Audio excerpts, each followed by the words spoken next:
academic support work. And the first thing I just want to say, welcome to Bentley. We are so excited that you all are here, and we're thrilled that you chose us. We all want to be a resource for each and every one of you as any kind of needs come up. That's sort of how the Bentley community works. So we are considered somewhat of a high touch institution, meaning that we do, our classes are small because we want to get to know our students on an individual basis and be resources. So I know that you all have watched the new student academic overview with Megan Charbonneau, and you've gotten registered this week. So you have a pretty good foundational knowledge of the curriculum. So from a sort of a bird's eye view, though, I do want to just say that when to kind of get you excited about the curriculum and the classes that you're going to take, just so that you know, when you finish your degree at Bentley, you will be job ready because everything in our curriculum is really designed with an eye to preparing you to begin your careers and to be motivated to be lifelong learners. And not just for the fulfillment of learning for personal growth, but also to enhance your continued marketability in the world of work as you go.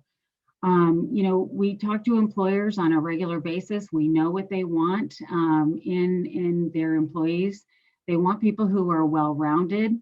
And by that, I mean not just knowledgeable about business, but how business intersects with government, with science, the law, etc.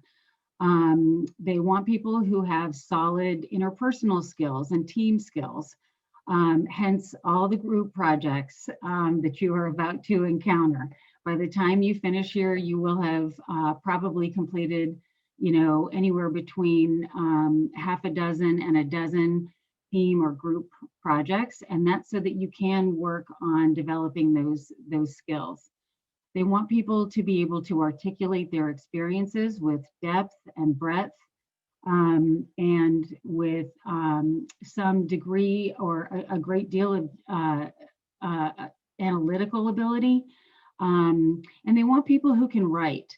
So for any of you that thought because you were going to be studying business and not the humanities that you were going to get off easy on the writing, sorry, that's not how this is going to go, because writing is so critical, whether in your profession. So we are going to help you develop your writing skills as well.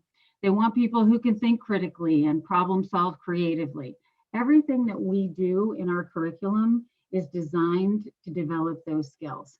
And the reason, or the way I should say, that I know that our students, when they graduate, are job ready and employers are excited to hire Bentley students is that I actually talk to our young grads, our alums, and they will often come back and tell me that they even value their Bentley education that much more, because when they got into the workforce and they began work, they found that their same age peers who are new employees were not nearly as job ready in a lot of cases as they are. So that's how I know that what we do is really cutting edge and is really good preparation for your going into the work world. So I guess if I could recommend two things as you start your first semester at Bentley, it would be to get to know the faculty and to use your resources. And Matt and Dan, I think, are going to be talking a lot about how to access resources, including the technology piece. But I think it's incredibly important to understand that, faculty have chosen to be at Bentley because they want to personally connect with students. Our classes are typically maxed out in terms of their enrollment at 35, with many of our classes running with fewer students than 35. And the reason for that is like I said, faculty choose to be at Bentley so that they can get to know you and help you learn. So I think, don't be shy about reaching out to faculty, whether it's to check in, especially in your first semester, about how you're doing. But also, if you ever have any questions, that's what office hours are for. And faculty want to be available to you. So that would be the first thing. The second thing is, like I said, using those resources.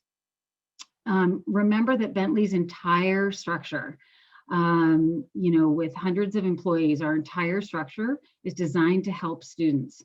So from the staff in student affairs, like Bobby Lynn in orientation, the Center for International Students and Scholars, the Multicultural Center, and so on, to people on the academic side of the house, like the academic advisors in academic services, people in education abroad, and the staff running the learning centers. We want to be of help to you. So it's really, really important, but we can't help you unless we know that you need our help. So don't be shy, reach out. And then of course, there are also the key offices like career services, financial assistance, that kind of thing. But generally, like I said, we're a high touch institution. We want to help students. So anything that we can do to, to make this a more fulfilling experience, we want to know. And all of you have an assigned academic advisor. So if you don't even, maybe you have a question and you don't know where to go to ask the question, you're going to be meeting with your advisor once a week during your first semester. And even if your advisor is not the correct person, they can connect you with the person that is the correct person. So, we really are a community of helpers. So please don't even hesitate to contact us. So that's really all I have at this moment. But we wish you all the best in your time at Bentley. Congratulations on your acceptance and welcome to our community. Thank you so much, Leslie. We really appreciate being able to hear from you this morning. And I couldn't echo, any more than what you're saying. I truly think that our community really is a place that cares, and Bentley is what you make of it. So we could put all these resources out there, but we really do need our students to take advantage of them. So thank you for welcoming us in this workshop today. So now we're going to transition into our next facilitator, and Matt Van Sleet is going to speak a little bit about some of our resources that we have in the library. And again, as I mentioned, whether you're on campus or not, there are so many resources to help you be a successful student. So Matt, would you like to take it away? Yes, thank you. Welcome everyone to Bentley. My name is Matt Van Sleet. I am one of 8 professional librarians here at Bentley. Librarians are custodians and shepherds of information. So we do our best to make sure that you have, students, all the information you need to succeed as students. So to that end, today's presentation by me is really going to kind of outline how to access all this information, particularly virtually. So we've spent a lot of time making sure that all the information that you need is going to be readily available to you as students remotely online. So I'm going to share my screen right now because I'm going to go to the library's main web page, which is going to be your portal for all the information you really need as student researchers. So here's our website. I recommend bookmarking our website. You will find yourself going back to this website again and again for all your information needs. I want to start up here on the quick links tab here. This space is really meant for the most reliable, up-to-date information that you need to know about as students. First 2 links are links to research guides we created to keep you up to date as far as the status of the available services, whether you're on campus or off campus. So library status and services here, if you click on it, gives you up-to-date information about library operations as far as the physical library itself, when we're open. All right, so we do have some information here about this week, which is the intensive course week here. And then when the trimester officially starts next week, this page will be updated to give you information about our hours, operating hours going forward this trimester. As you can see here, there's tabs for library services and borrowing. So we do have contactless pickup. So if you do need to, check out a book that we have in our collection, and I can go over in a minute how to search our collection online, you can actually request a book and then come and pick it up at the library and then basically check it out. Also information about returning things that you borrow. We also have museum passes that you can check out. The service is limited. A lot of museums have limited their services, but feel free to kind of consult that if you wish. And then other information about course reserves, interlibrary loan, graduate carols. We also offer a service for scan on demand, which basically means that if there is like a chapter of a book that you don't want to check out the whole book, you can actually request a scan on demand, which means we will scan that chapter of a book and send it to you as a PDF. So that's kind of an overview of some of the services we provide. Reference and research help. Again, I'm one of the 8 reference librarians here. We offer research and reference help during these hours here. So if you look at these hours here, we are available for help 7 days a week during these hours. We have many ways to contact us for help. We have a chat feature.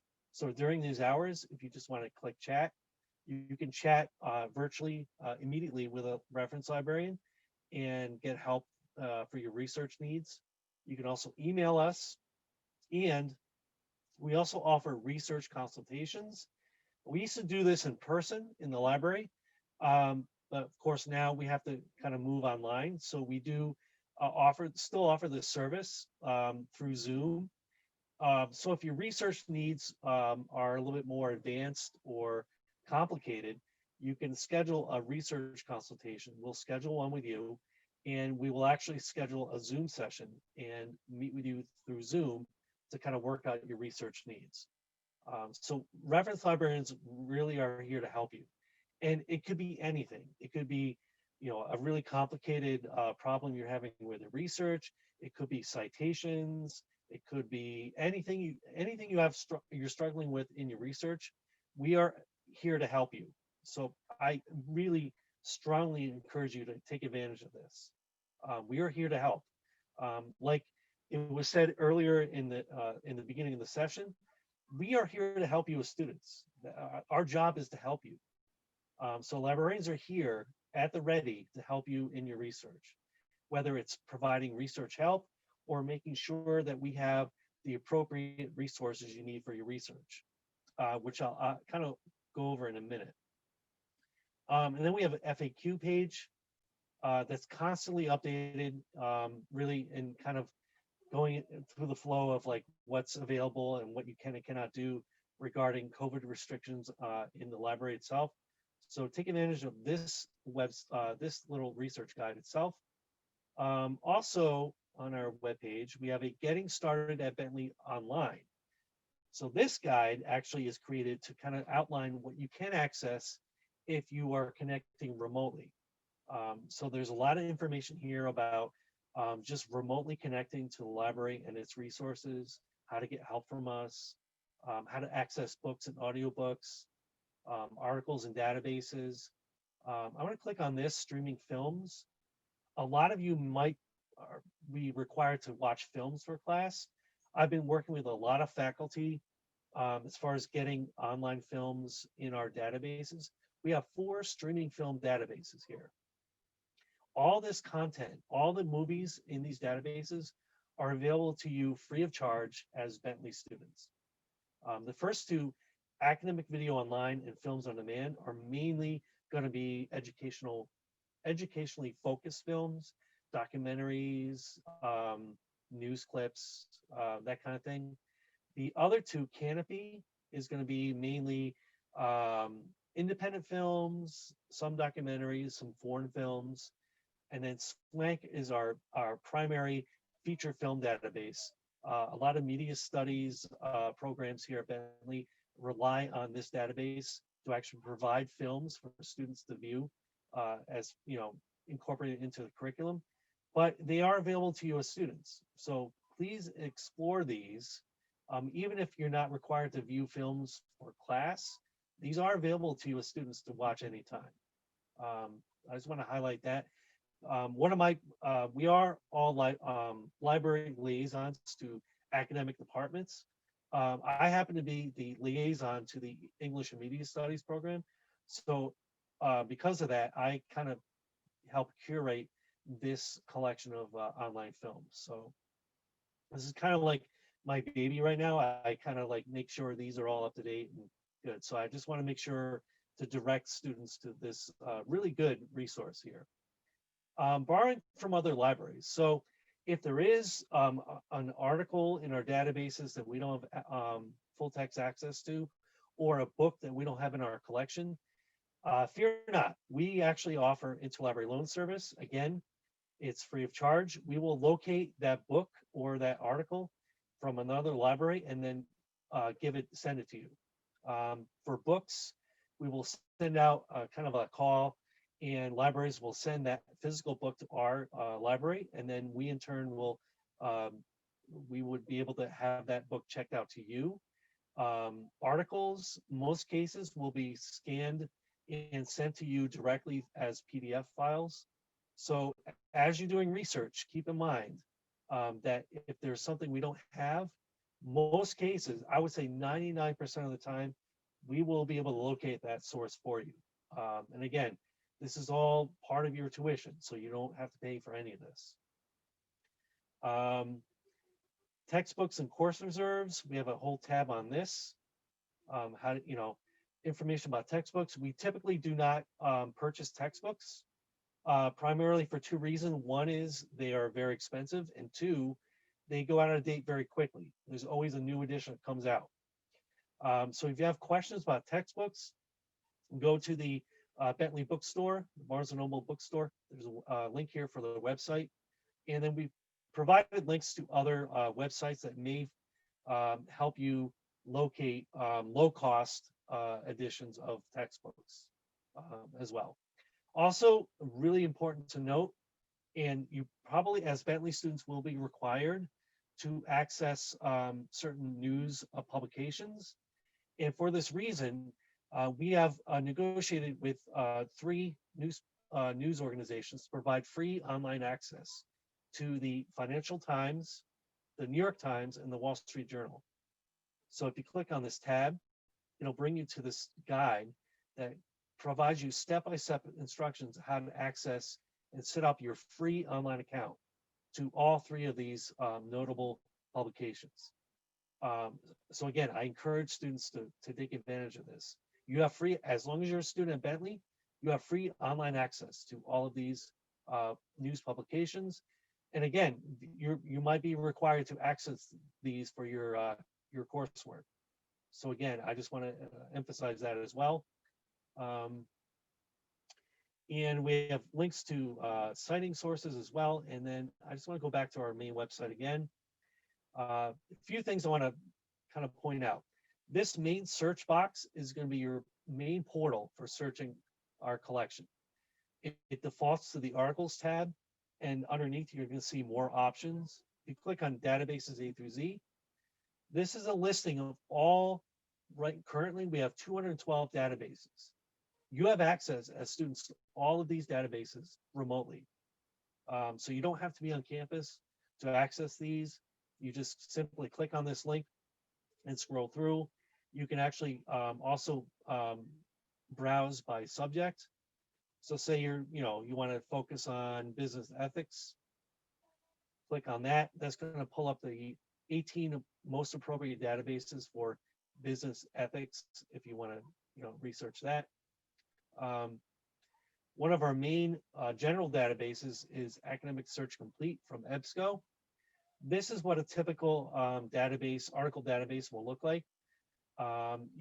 You might get more guidance on searching in here in an expository writing class or some other class as well. But if you do have trouble searching here, please reach out to us for help. We can kind of guide you through how to locate articles in here. So I just want to highlight that particular database. We also have Google Scholar. If you are comfortable searching in Google Scholar, I recommend you click on Google Scholar here on our website and search within here, because it's gonna recognize you as a Bentley student. And if you're off campus, you click here, it'll give you instructions how to configure your device. I'm pointing this out because if you do search in Google Scholar through the Bentley website, Bentley Library website, if you search here, it's going to recognize that you're from Bentley. So in your search results, you're going to have, it's going to know that we have access to all of these articles here. So on the right-hand side of your search results, you can look at these and know that you have immediate access to any of these articles. If they have a PDF link on the right-hand side, you click on it, it brings you directly to the article itself. Okay, so as researchers, it's going to make your job a lot easier if you're using Google Scholar. Go through our website, configure your device, and then you immediately know what you have access to from our collection here. Let's see, what else? Also, I want to point out a few other things. We do have research guides. If you click on this, there are 92 guides. All of these research guides are created by Bentley librarians from scratch. All of us have created these. A lot of them are topic specific. Some are course specific. So if you're enrolled in, say, GB 112, there's a research guide for that. GB 214, GB 320. So peruse this. There's a lot of information in these. I am also the copyright guru. So I have developed some copyright guides here, copyright and online teaching, copyright information and guidelines. There's a whole exhaustive guide on copyright. So if you're interested in that. Also, good to know that the Bentley Library 2 years ago, after many years, finally was accepted in what's called the Boston Library Consortium. And what that is, it's a consortium of academic libraries in the greater Boston area. And all of these colleges here are in this consortium. What is important to know about for you as students is because Bentley is part of this consortium, you have borrowing privileges to all of these other academic libraries. So all the UMass schools, BC, BU, Brandeis, right down the street from Bentley, Tufts, Wellesley, Wesleyan, all of these academic libraries, you have borrowing privileges. So if you're interested, you could come to the library. You have to contact and see if this is still available. Get a Boston Library Consortium card. And if you live nearby any of these institutions, you can actually go in physically and access these collections yourself. So it's really, I think it's a big deal. As researchers, I think by having access to all of these collections, and this consortium was really meant to kind of combine in what we call resource sharing. So Bentley has a very distinct kind of a accounting collection that is not represented in any of these institutions. So they welcomed us because of that. So each institution here has their own distinct collections that contribute to the broader consortium. So I just think it's a really good, neat idea, and I really recommend and encourage you to get a card and kind of explore these other collections here.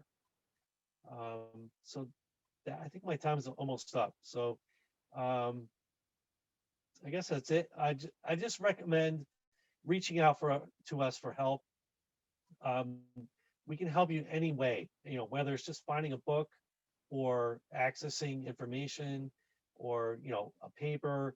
At the end of your paper, at the end of the semester, if you need help with citations, we can help you with that as well. So take advantage of what's here, bookmark our website, and make sure to just contact us for help. So. Wonderful. Thank you so much, Matt. We really appreciate it. I know personally, I work at Bentley and I just learned a whole lot. So thank you so, so much. And for our new students, the orientation leaders can definitely share that link with you and definitely encourage you to bookmark that. I think we're clearly seeing that our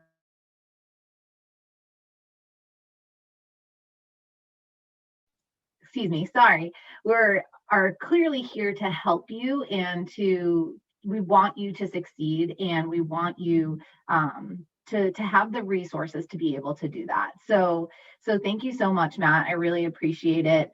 And now I want to transition into some of these academic technology pieces. So, we're on Zoom right now. You're going to be using Zoom for your classrooms, for some of your classrooms.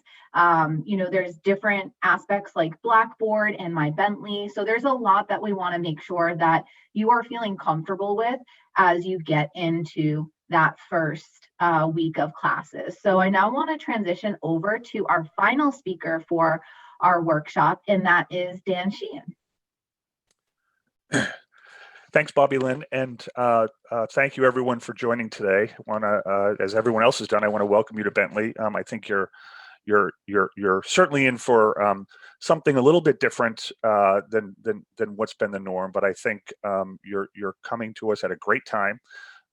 We've done a lot of work with our technology. We've done a lot of work on classes in the classrooms, and our faculty are really hitting stride with offering classes online and in hybrid mode. I'm Dan Sheehan. I'm the Director of Client Services. I manage the Bentley Help Desk. I manage the group that handles computers for faculty staff, the computers in the classrooms, and I also manage the group that does all the faculty and staff support. At the end of my presentation, I'll talk about getting help because I think that's the most important thing, and I'll talk about how we've fine-tuned our help to do most of our support remote. So whether you are on campus, whether you're in an apartment in Waltham or somewhere else in Massachusetts, or you're remote from an international location, we're certainly able and ready and willing to help and certainly all the needs that you have, whether it be academically or from a computer perspective. I also, just so you know, I also teach IT 101 in the fall, and I'm teaching CS 150 this spring. So a lot of what I'm going to be talking about today, I'm coming at not just from a support perspective as the Director of Client Services, but also you'll hear me layer in some tips and tricks on how to work with faculty and how to handle some of the things. You're going to hear me say communicate probably 100 times today, but I think that's the most important thing. Since we are going to be remote for the first couple of weeks and you're entering classes, it's really going to be important for you to communicate with your faculty member if you have a hardware problem, if you have a software problem, if you can't access resources. You just need to let them know, because one of the things that I'm going to cover today is really some of the high level, the larger enterprise applications. I'm going to talk about Zoom, but I'm not going to spend a lot of time on Zoom because we're here and you're logged in, and you'll be able to use that for your classrooms. But I think one of the most important things to understand is that technology fails, technology breaks, we lose access sometimes, and that's okay. And faculty understand that, so there's no need to get nervous or stressed. It's just a matter of making sure that you communicate with them. I know that when I taught IT 101, I had all first-year students in my class, and that was, we had a breaking in period, for the first couple of weeks as students got used to using Blackboard, as they got used to using Cengage for that particular class, as they got used to using the homeworks. And so there was always a lot of back and forth between myself and the students, myself and the Cengage rep, and then I did ask some students to contact the help desk for certain issues that they may have been having with their computer. So the goal today is to provide you with an overview, but I want to encourage you not to just sit there and listen. As we're talking about certain things, I encourage you to log into those resources. I encourage you to use the chat if you have questions. I encourage you to write questions down. We have a lot of time. I am not going to speak for the entire hour, and so hopefully you'll have some questions. But I think it's important for you to actually use them while you're listening, because that's what's going to happen in class. There are going to be classes. Most classes will have some type of interactive component where you will be using your computer while you're engaged in the class. So again, I'm going to talk about My Bentley, Office 365. That's a big one. A little bit about Zoom and Blackboard, and I'm going to end with Workday, and then we'll get into the questions component of this particular workshop. So My Bentley is sort of it's essentially a portal. It's on my.bentley.edu, and if you notice in the center of the screen, it has all the resources that you'd be using for your coursework or for other things that you may be doing while you're at Bentley. So you'll see Office 365, Workday, Zoom, and Blackboard. They have prominence on the top of that Connect frame. ServiceNow is our help desk, where you can submit tickets to the help desk. You can also access a service portal, which I'll talk about a little bit later. Career Edge is career services. Qualtrics is a survey tool, which you may or may not use in some of your early classes, but we do have some of the later GB courses that use Qualtrics for surveying. We do subscribe to LinkedIn Learning. It is not specific to Bentley. You log in using your Bentley credentials, and it allows you access to a lot of different resources in terms of trainings and different things of that nature. EMS is our work order system. So if you are living on campus and you have trouble in your dorm room, that's where you submit a work order. DegreeWorks is your degree audit tool, so you can see how you're progressing through your degree. So if there are any transfer students in the audience, then that's where you might see where some of your transfer courses are populating in your audit. If you are living in the dorms, we do have access to streaming cable through Xfinity on campus, so that's available. And then we have the bookstore. I'm not going to mention Infor. That's really for staff and faculty. And then we have our bookstore, Barnes and Noble. So if you haven't gotten your books yet, you can go to the Barnes and Noble website. There's a tab at the top left that says textbooks. You use drop downs and you put in your courses, and it will tell you the books that you'll need for the class. They've done a lot of work. Many, if not most of the textbooks are available in digital format. You can buy them in digital format, so you can own them, or you can rent them in a digital format. You can also purchase the hard copy for the books. There are faculty in certain classes that will also have you go out and purchase a course pack from another vendor, perhaps. But the faculty members will will make you aware of that and provide all that information for logging in. So there are certain things, as a business school, many faculty get course packs from the Harvard Business School, and so there's an ordering place to go and get material from the Harvard Business School, and usually it's just not a lot.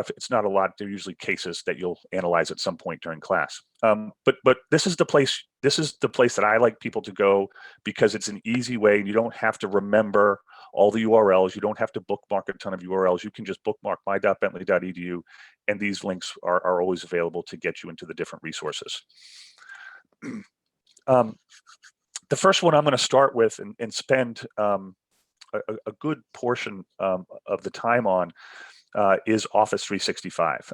This is again a portal for Microsoft Office tools, and so what you're looking at here is the dashboard page where you can access email. It's Outlook on the left, OneDrive, which is online storage, Microsoft Word, Excel, PowerPoint, OneNote, SharePoint, Teams. I'm not going to talk about all of them. I'm really going to focus on email, OneDrive, and Teams. So I think what I found, especially with our new students, is that these are tools that they can adapt to very easily and use.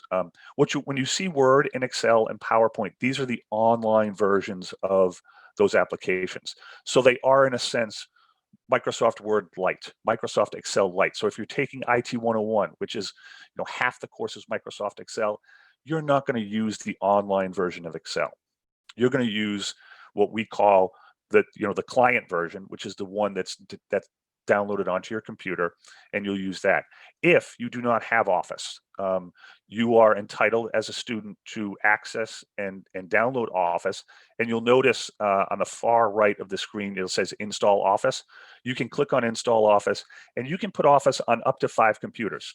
So you can have a computer at home, you can have a computer at Bentley. You can borrow a computer, you can download the apps that way and have them ready to go. This will download Office on a Windows machine and on a Mac if you're using a Mac. So it is available for both a Mac and a Windows machine. I will say that I do not use the web versions of Word, Excel, PowerPoint unless I'm editing a document that someone shares with me. So I typically don't do that, and I'll do that inside of my email. But I do often always use the web version of email. So when the first thing I do in the morning is I turn on my computer, I go to Chrome. It can be whatever browser it can be Firefox, it can be Edge, whatever your preferred browser is. It could be Safari, and I click and I log into my portal at portal.office.com, and I click on Outlook and I open email. Once I've logged into Outlook on my computer and I have it open in a tab, one of the things that we've done at Bentley is we have something called seamless sign-on. So if I'm logging in to Outlook, I'm also going to be logged in. I can also click on Blackboard and log into Blackboard. I can click on any other resource in particular, except for Workday, and it will log me in. That will happen on campus. If you're not on campus, there is a security piece where it's going to have you log into each of those individually. So that's just something to be aware of. So seamless sign-on exists on campus. We trust sort of the Bentley network environment.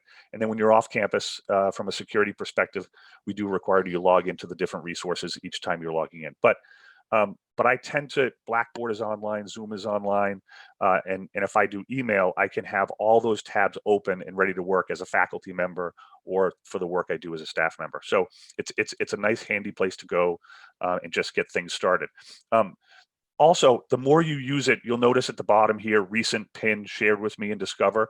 This is where documents will show up that have been shared with you or that you've saved in your OneDrive environment. So it does connect to all those resources and shows you the different things that you have available to you.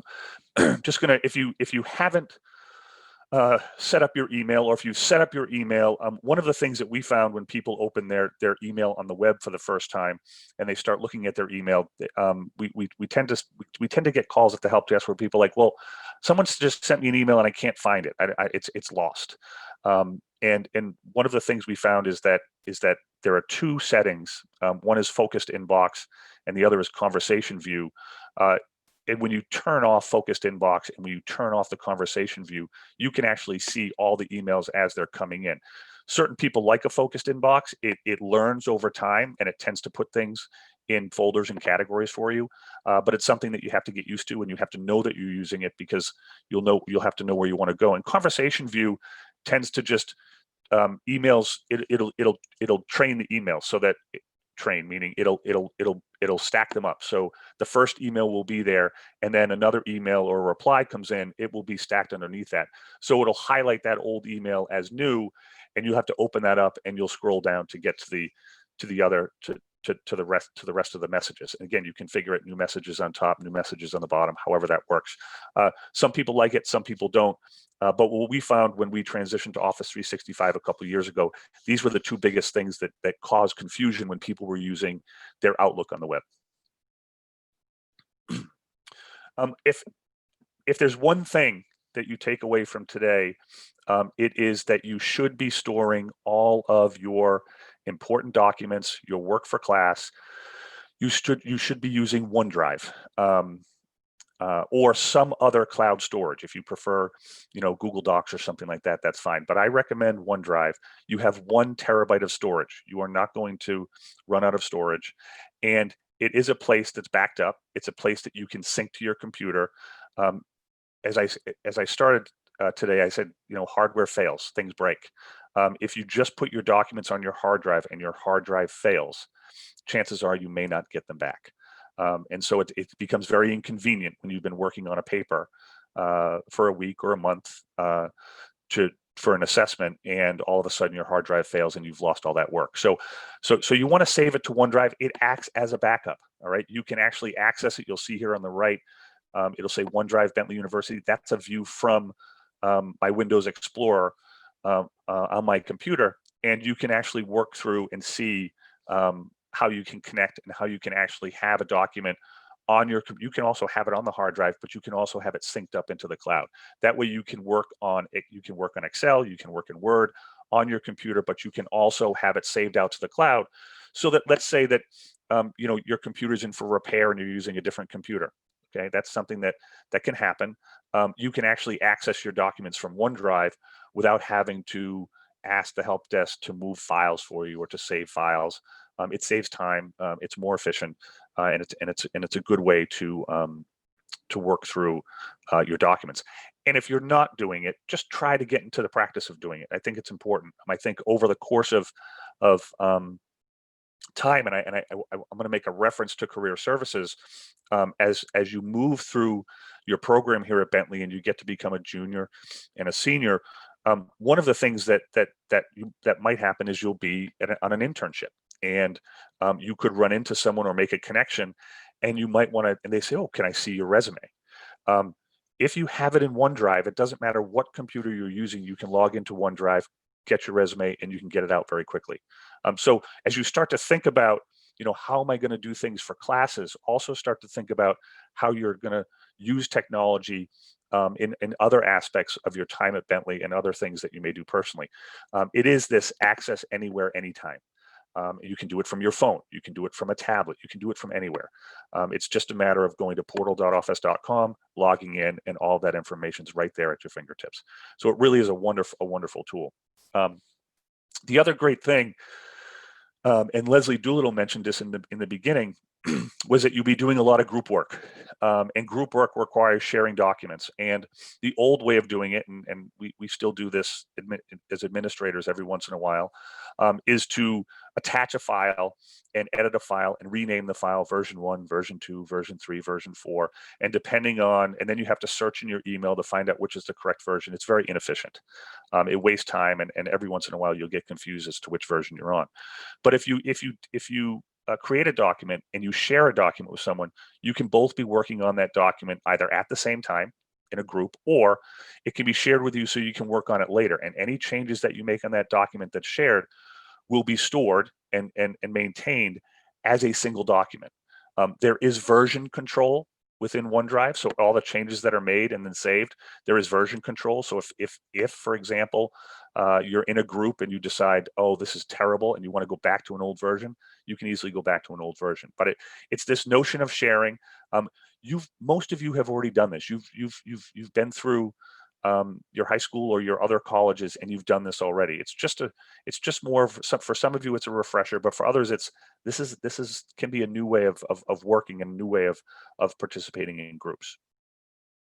And again, you can also just share. So this is sharing from a document itself. So I have a document. It says email for home readiness survey .doc, and I'm sharing it right from the document. But you can also just share from your Windows Explorer, just sharing a saved document and just sharing, and you can share with the names you'll see here. I pick on my OneDrive storage that's on my computer, and I can share it, and I highlight the document. You'll see that at the top there in light blue, and then I can share it, and then I just share with the people here, and I can share it as a link, or I can share it as an attachment. It's very simple to do, and I encourage folks to just try it. Just try it. Okay. One of the things we really started to introduce last March, when the pandemic hit, we did it across the campus with our faculty and our staff. We held sessions on using Teams. And this is a wonderful collaboration tool that allows you to set up and manage in a very easy and efficient way. And I'm going to walk through how to set up a team, and you'll see how quick it is. But Teams is great because you can use it for almost anything. Okay, so I know, for example, there are club sports that use Teams to talk with their members. You can have a team for a group in a class. I required my IT 101 students to set up teams for their groups. We did an exercise with building web forms, and they worked in groups, and they were doing they were doing style sheets, and they were doing some other work, and they were adding me so that I could go in and review their work. So if they had questions, they could just simply say, it's in our team and this is the file name. So we're not exchanging emails from the perspective that we're sharing documents. They're building those documents, they're storing those documents in a team, and they're collaborating together. So there's a lot of advantages of working in teams. Before we had Office 365, what I would do in IT 101 is I would just ask the students, because they were familiar with this, to set up a group in Google. And if that's what you're comfortable doing, that's fine. But Teams is enterprise ready, and it's there for you to use. It's a central place of storage. Faculty members will also set up Teams for lots of different activities on campus. There's also an application called Forms that you're not going to see here, but that's available. And Forms is a way to solicit information and collect it in an Excel spreadsheet. We use Forms right now for our waitlist process for classes during registration in the fall and the spring. Another function of Teams when we talk about collaboration is the ability to chat with a group. Okay, you can set up a group and you can chat. So when you have Teams, you'll notice here on the top left, you can chat. You can chat to an individual, you can chat to a group.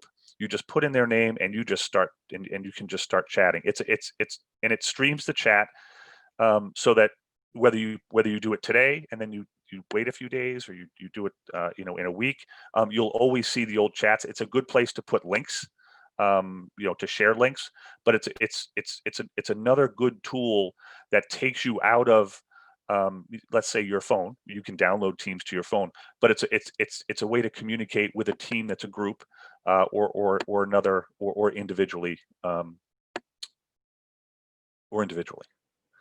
There's also a calendar feature. So much like Zoom, Teams has a video conferencing feature, and you can do it through Calendar. They have something called Meet Now. And when you're using Meet Now, you can click on Meet Now and you type in people's names, and it will ring them up through Teams on their computer or on their phone. And you can actually have a video conference. I actually find using Teams video conferencing as an administrator and working with students is a little bit better than Zoom, and not because of what the two services offer, but because I can set up a meeting in my Outlook calendar, and I can set it up as a Teams meeting, and all the person has to do is just click on the Teams meeting when they get there. In Zoom, you can do an add-in for Zoom, and you can have the link in your email. But what a lot of people are doing is they're just copying and pasting the information into a meeting. So there's one or two additional steps for Zoom. I like Teams because it's fully integrated, and you can share screens. You can do all of this stuff. One of the things that Teams doesn't have is it doesn't have as many users that can be displayed at one time. When I talk about Zoom, that's one of the differences. That's why we're using Zoom for classes and not using Teams. It doesn't have all of the full features that Zoom has for teaching a class. Now, how do I create a team? Okay. You'll notice here on the screen, we talked about chat, we talked about calendar, we talked about Meet Now. Shifts is something that certain departments on campus use for scheduling work study students, so I'm not going to talk about that. And then files are files that are living in Teams. But literally all you're going to do is, on that left side of the screen, join or create a team. You're going to create a team, and you're going to have a choice: a class, a professional learning community, staff, or other. These are out of the box from Microsoft. And so what we tell people is the easiest one to set up, the easiest one to maintain is staff. So even if you're students, you can set it up as staff. The class one is really Microsoft class, like a Google Classroom. So it's really not designed for Bentley. We use Blackboard and Zoom for that. A professional learning community, again, just a little different setup, a little different template, but we tell people to just always use staff because it's easier. So you're going to put in a name of a team, and then you're going to click next on the bottom right, and you're just going to follow the set of instructions to set up the team. It's going to ask you to add members, and you just type in an email address. You start typing and the email will pop up, and you'll add members and you'll add owners, and then your team is done. It literally, within 2 minutes, your team is set up. However long it takes you to add members is how long it takes you to create a team.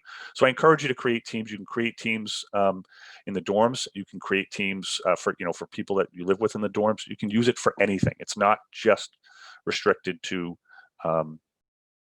academics.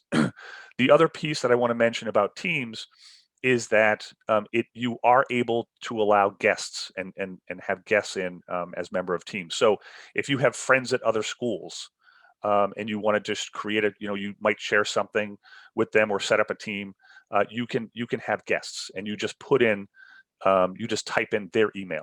At brandeis.edu for someone from Brandeis, or if it's someone at purdue.edu, and you can set up teams that way so you can connect with your friends. Like I said, you can use Teams to communicate. You can use Zoom to communicate.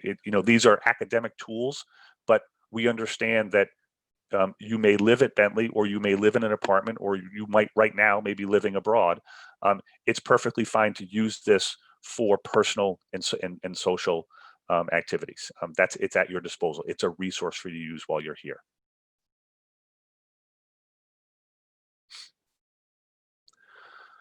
Going to shift gears and talk briefly about Zoom. And what I want to mention is really two things about Zoom.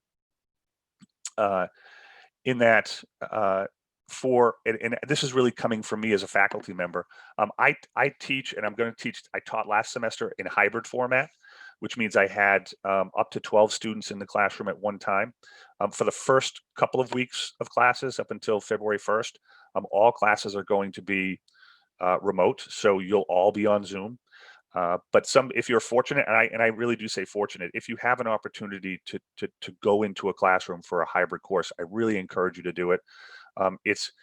For me, Zoom is great for teaching, but I really do, as a faculty member, I miss that classroom time. And while I can't have the entire class, it's one of the only ways that I really get to know the students. I tend to be very active in the classroom, and I tend to walk around a lot and talk, and I get to see faces. And one of the things you can't see in Zoom very easily is sort of the inflection. You can't see when someone might be struggling with an Excel problem. You just can't see that on a Zoom because the head's down and people just can't, you just can't see it.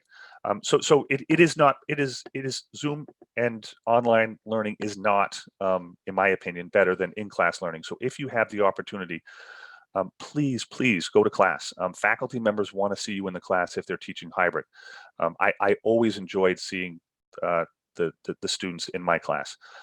And if you do sign up to be there, faculty members will put students in a rotation, and you can't make it. Let them know.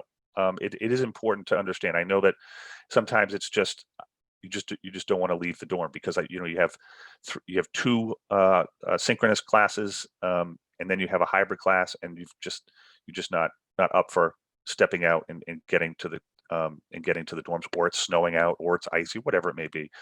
Just let the faculty member know, because if all the students aren't going to show up in the class, they may stay in their office, or they may do it from the classroom. And it changes when I'm teaching an online class and I'm in the classroom, and I'm not sitting at a desk. I can do a few more things that I can't do when there are students in the classroom. I have to stand in a box in the classroom. I can't leave the tape, so that we can do social distancing. But when there's no students in the classroom, I can walk around. I can get very close to the screen so I can see faces, and I can do a lot more active teaching from that perspective. The other thing about Zoom is you'll want to always either click the link from My Bentley or use bentley.zoom.us. If you use the generic Zoom URL, you're going to run into problems. You could run into issues where it shuts you off after 40 minutes. So in the middle of a class, it's gone. So use the bentley.zoom.us. It is set up and licensed for classes for you to use, and you can use it for anything that you want to use it for. Faculty members will be recording classes and posting classes on Blackboard. As we're going to get into Blackboard in a few minutes, but faculty members will post for your first class what the meeting time is. It is usually one meeting, it's one meeting ID, and they've set it up to just be available for the entire semester. And so that's something that they'll manage. And so you're always using the same link. So it is something that you can rely on. It's not, you don't have to manage, you have to manage one for each class, but you don't have to manage multiple meeting times for for each individual class.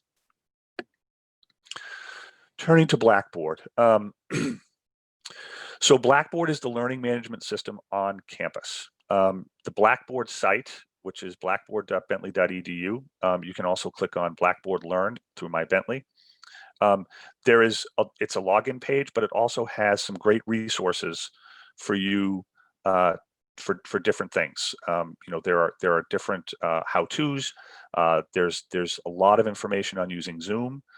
You will, for some classes, use turnitin.com, which is a plagiarism site, so it checks for plagiarism.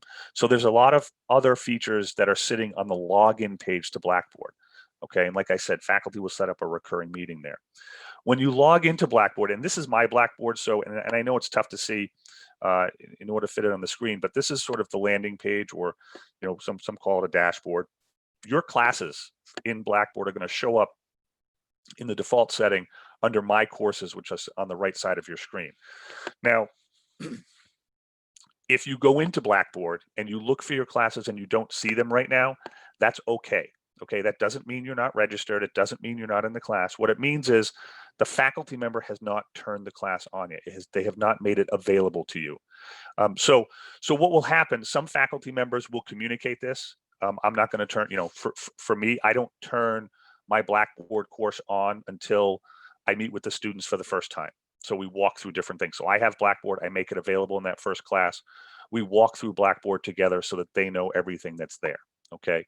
Some faculty members turn it on ahead of time and they have readings, or they have posted announcements or things of that nature. So I'll typically email the first meeting information for my class for Zoom, and then the link will be posted inside of Zoom for students to access the course. This is a tool which you will use every day. It's also a tool that is very useful for faculty in organizing classes, setting up assessments, setting up assessment grades. And so when you click on a class, and you're going to see a preview here of a class, this was my class from last semester, I've posted in the announcements the Zoom information. Okay, and I posted that just before the day that classes started so that we had it when we walked through. I had the students do a technology survey. I wanted to know if they were using a Windows machine or a Mac. I wanted to know if they were interested in attending class, if they were living on campus or off campus. So I did a technology survey so that I could understand a little bit about what they use, a little bit about how they're learning, and also I gathered some information about how they may want to attend the class. You'll notice on the left, announcements, syllabus, course documents, assignments, Zoom class info, tools, TFS quizzes. Those are quizzes specific for IT 101, required materials, and then the CIS sandbox. The CIS sandbox, I just want to make a plug for the sandbox. If you're taking IT 101 or any other courses in the computer information systems department, the CIS sandbox is a place for you to go and get help and get resources. They have tutoring there. They do Excel tutoring there. There's a lot of different resources there for you to go and use. This is also a place, some of your classes will in the course documents, they will integrate any digital course materials. Not all faculty members do it, but it's another place to go and get digital course materials. Like in IT 101, we had integrated the textbook, and we had integrated a service called SAM, which are the Excel exercises that the students work through the course of the semester. It's pretty straightforward. Some faculty members use it exclusively, and they use it in a very sophisticated and complex way, and they do a lot of wonderful stuff in it. You'll have other faculty members who use it, but they're only using it to post assignments and so that you can view grades. And these are grades that are not final grades. These are component grades to your final grade. So you're going to see how you're progressing through the semester. You can see how the points, if they use a point scale, how the points roll up. You can see where your position is. It's also a great place for you to have a conversation about where you stand in a class about halfway through with your faculty members, so that you can understand a little bit about, do I need to pick up the pace? Do I need to do a little bit more here? Might I need to go get some tutoring? Or a faculty member might just say, you're doing well, just keep on doing what you're doing. So, we use it as some faculty members use it as not an advising tool for courses, but as an advising tool for the class with our assessments. We are asked to do periodic updates to academic services for students that might be struggling. And so we often go to Blackboard, where we can very easily find that information, and we can let academic services know when there's some outreach, and they offer tutoring services for students that are struggling.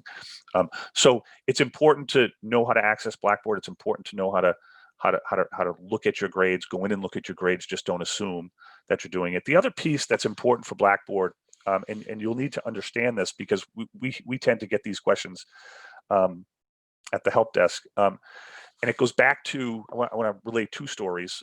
One, which is related to a Bentley student, and one, I have a senior in high school who's applying to schools now, and I just want to relay some information about how systems work and how systems interact. But last semester, we had a situation in December. It was early December. It was during the last 2 weeks of class, where a faculty member had posted this: I want you to post your final paper by midnight, let's say on Thursday night. And the student was working on the paper, and went to submit the paper at midnight, but was a minute late. And so Blackboard had turned it off. And so the student could not submit the paper. And this was how the faculty member set up the course. There are other faculty members that set up their courses, and they do use timestamps to see when you submitted it. And they say, if you submit it late, you get points off. But this particular faculty member said, don't be late. And so this is a student who just waited and waited and waited. Don't wait until 1 minute before midnight to submit a paper. Even if it's not completely done, the worst thing that can happen is that you don't submit the paper. Get ahead of it, plan a little bit, and make sure that you're getting it done, because you could lose track of time. Quite honestly, this student said they were tired. They had been working on the paper for a couple of days, and they nodded off right around 7 o'clock, and they woke up at around 11, and then they were rushing to get it done. They were just completely discombobulated. And the faculty member did end up taking the paper, but there are some faculty members here that will say, no, you missed it, it's a 0. So be aware of your faculty members' expectations. The other thing I want to mention, which is along the lines of systems, and this didn't happen to my son, but he was applying to a school, not Bentley, and they had a deadline of January 4th to submit some work, and their site went down.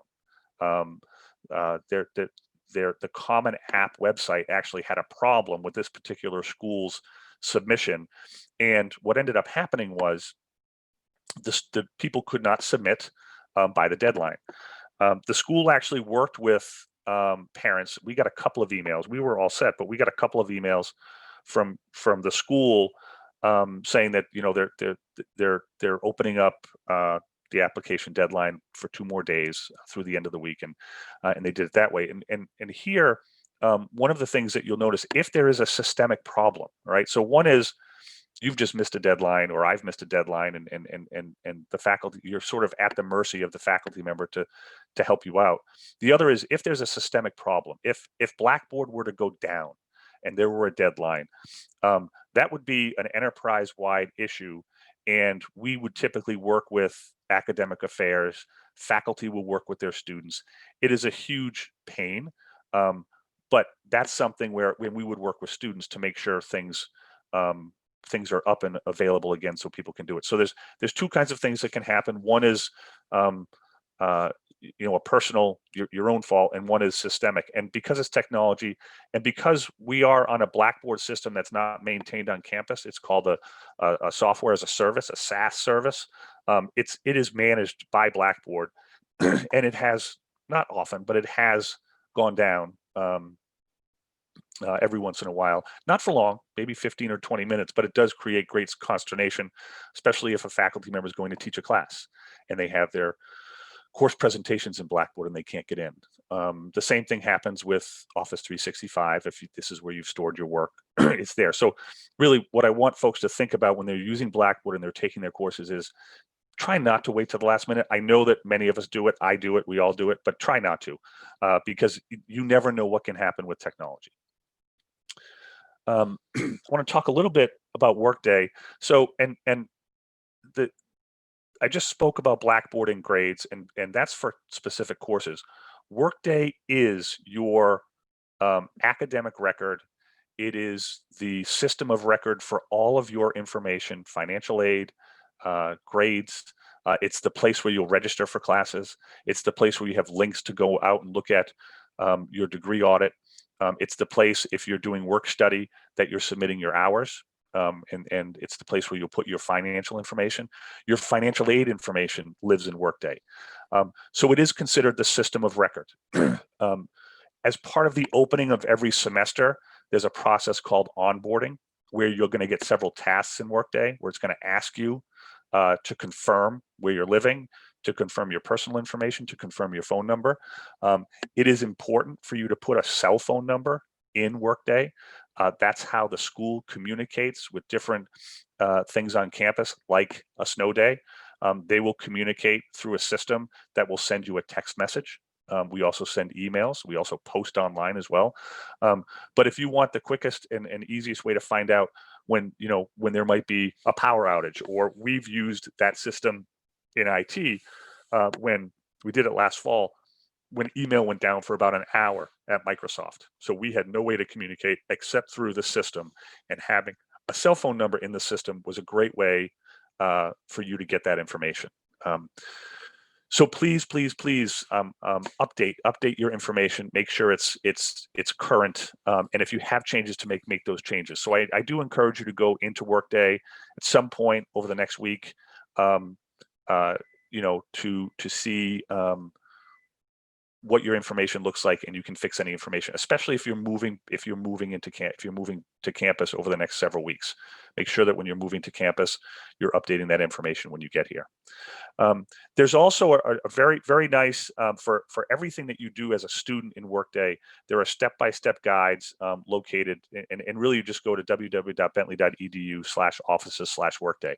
It'll hit, there's a longer URL below, but you'll note that there's tabs to get into students, faculty, and staff sections for step-by-step guides in Workday. I'm really not going to spend any time at all just to say that when you log into Workday, it is underwhelming, all right, for students. It's finances and academics and favorites. That's what you're going to see.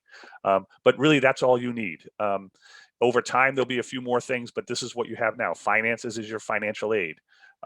Academics has your classes. It has access to different reports. It has access to your grades. So it is the main place. It's where your transcripts are generated from. So when you start to think about applying for jobs or applying to graduate school, this is where you would go and you click on a link to request a transcript, and it goes out to a third-party service, and you pull that information. But it is everything there. I'm going to jump back a minute and just make sure, check your class schedule. It's important to check your class schedule. So when you register for classes, there's a twice a day at 3 in the morning. And at 6 at night, there's a feed that takes all the course enrollment information and loads it into Blackboard. And so if you did some add drop today, if you did it before the workshop this morning, say 9 o'clock this morning or whatever time it was, it will not show up in Blackboard until tonight. So don't panic. So if you do some add drop, just understand that it's not automatic from Workday to Blackboard. It happens twice a day, and you can catch up. We get a lot of questions from students during the first 2 weeks when they do their add drop. I'm not seeing my course in Workday. In Blackboard, I'm not seeing my course in Blackboard.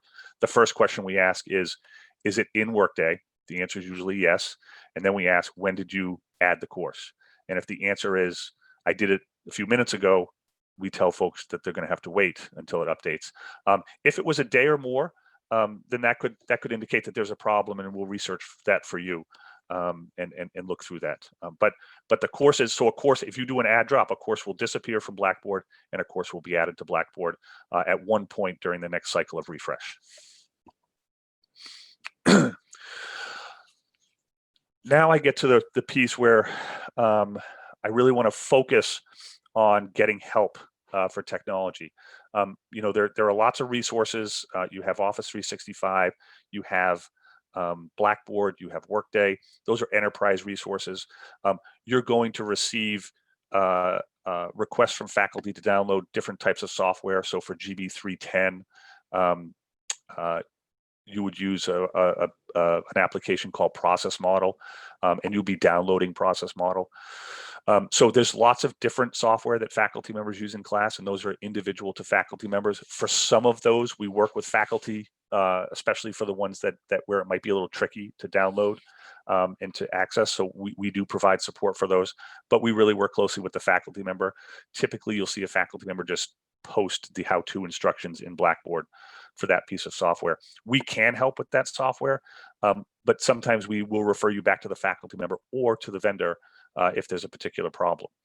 I will say that from a computer perspective, you should have a Windows 10 computer if it's a Windows computer, and if you're using a Mac, you should have a Mac that is at least one update behind the most recent. So it's important to understand that that most software that we use is somewhat backward compatible, but not backward compatible to really old operating systems, and things will not work, and things could break, or when you're using certain textbooks online, the web browsers, if they're older, they may not even work.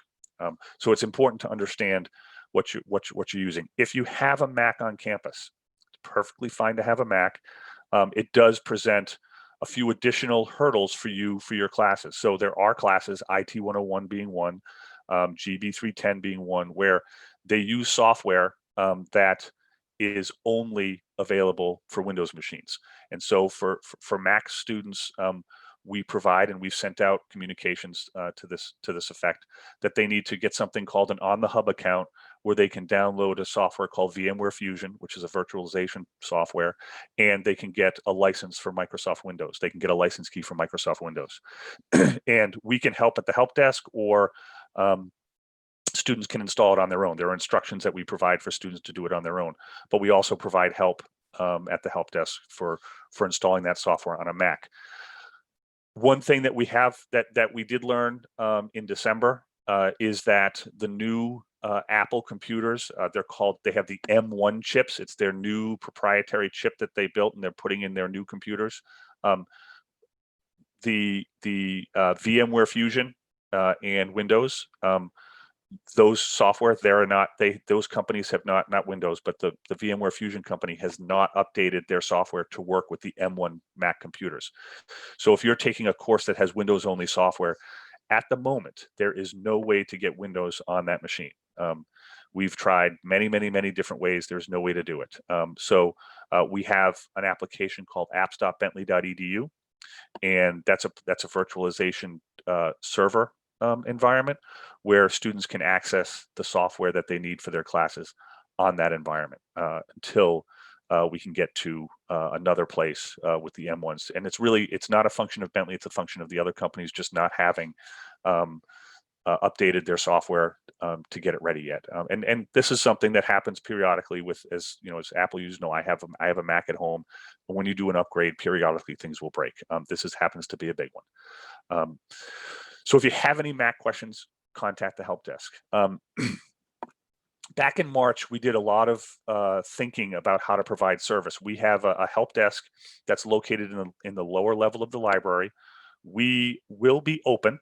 We have been open, and we will continue to see people when they need to see us in person. But what we're really trying to have people focus on is self-help.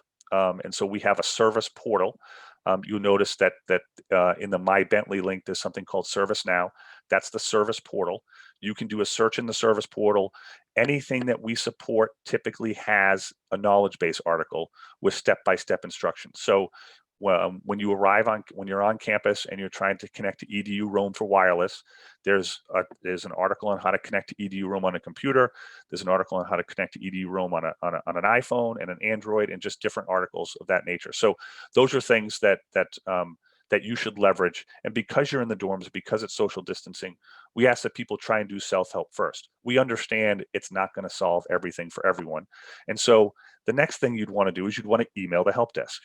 When you email the help desk, it creates what's called a ticket. And that ticket will be picked up by one of our technicians, and we will work with you and try and solve your problem. In some cases, we can solve it very quickly. And depending on the nature of the problem, we may end up having to call you and to speak with you. The system, when you submit it using your Bentley email, it creates a ticket with your name, and we have, if you've provided it in Workday, we have your contact information to call you. If we don't have the information, we typically will send you an email and ask you to call us, or we can work through email. In some situations, we have a tool called BombGar, where if we want to look at your machine, we can actually do a remote support session. So what we do is we send a link, and you have to approve that link, and it installs a little piece of software that allows us to see your machine and allows us a level of control over the machine. But you're the person that's clicking the link that says, yes, give them control, please take control away. So there's no way for help desk technicians to get access to your machine without your approval, without sort of an overt clicking of a button that says yes.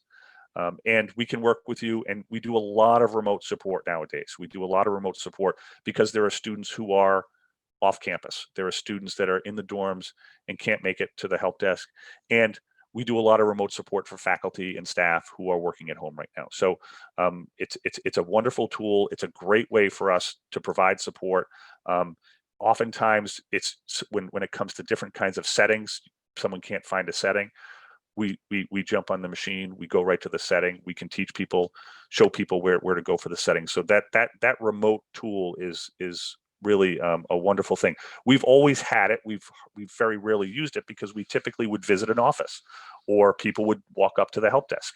But now with the social distancing and the limitations in terms of what the capacity is in the help desk area, we're asking people only as a last resort to come and do an in-person meeting. And we're going to be doing that for the first couple of weeks of the semester.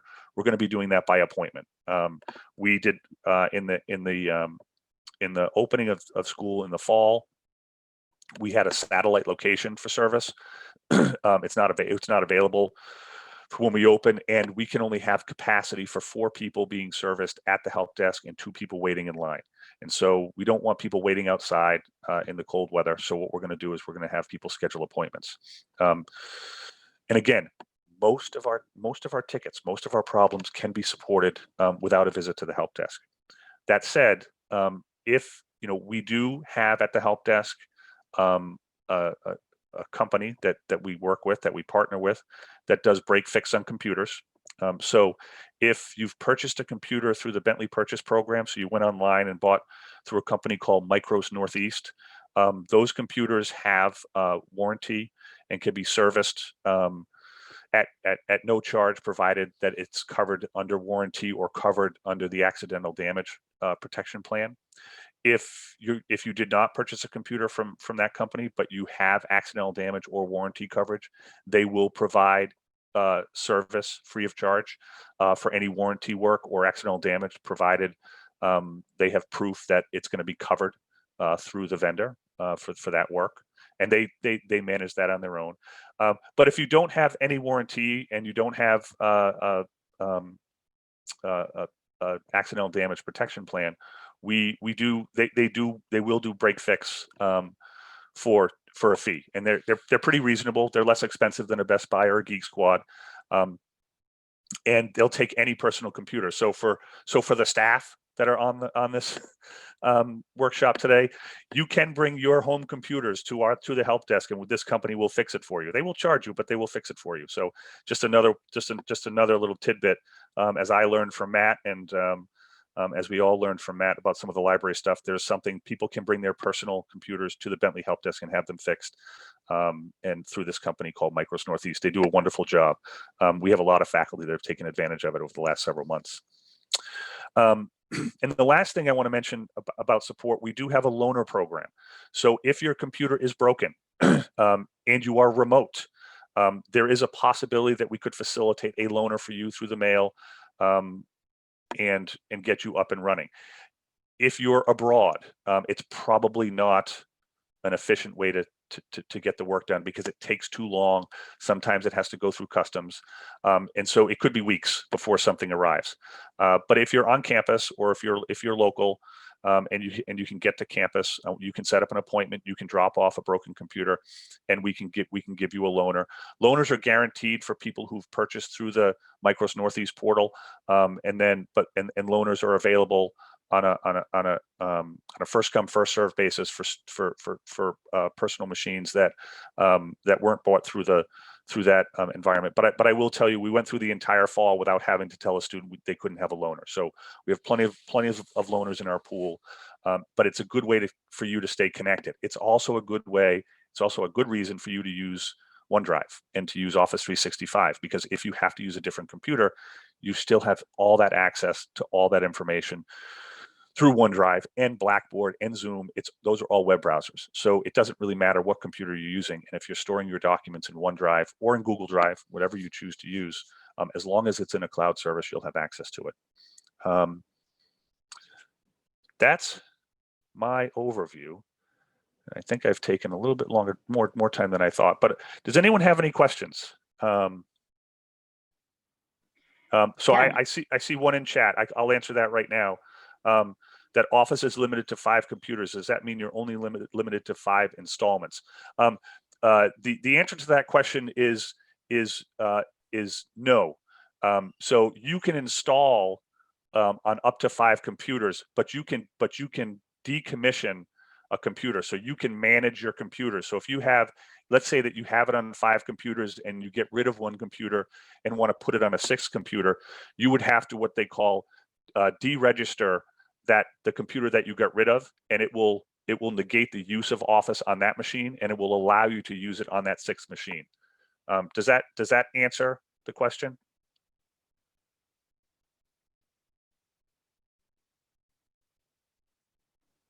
If not, you can certainly email the help desk and we can ask the question. But I think I've answered that question based on how I've read it.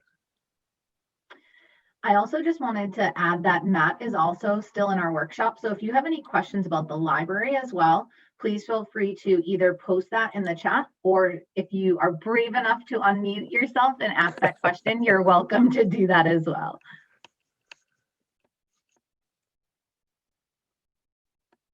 So if there are no questions for me, I just want to encourage folks, if you have any technology questions at all, whether it's related to Blackboard, Workday, anything else, whether it's course related, please just email the help desk at helpdesk@bentley.edu.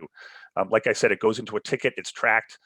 We get back to folks. It says 1 business day, but we typically get back in several hours, unless it's a weekend or it's after hours. But we are available for folks for any IT questions. So please use help desk. I think the one thing I hear from the SGA every once in a while, the Student Government Association, is that